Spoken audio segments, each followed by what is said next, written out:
Cooked whole chicken has congealed blood around joints and bones. Should I worry? So I just roasted a whole chicken and finished carving, cleaning the carcass today. I discovered a great deal of congealed red matter surrounding many of the joints and bones. Looks like congealed blood. Normally, I wouldn't worry about it, except that there's a lot more of it than there usually is. And it's a brighter red, as opposed to the dark reddish brown I'm used to. Should I be worried? Did I undercook the chicken? Was this chicken just not as well drained as ones I've gotten previously? This exact thing happened to me about a month ago. Roast whole chicken, bright red leaky blood around the bones and joints.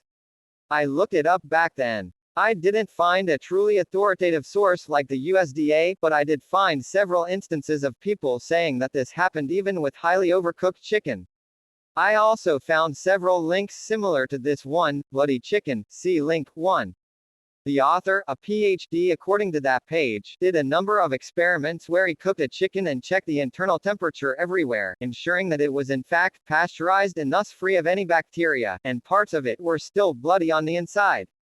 According to him, and a few other sources I found, it's because the chickens are very young and their bones have not hardened properly. When you cook them, the marrow seeps out and ends up looking as you describe. If you're using a meat thermometer to test the chicken for doneness, and you are certain that it got hot enough, then don't worry about the blood. It's not appetizing, but it's not harmful either. For what it's worth, I ate the chicken when it happened to me, and did not get the slightest bit sick.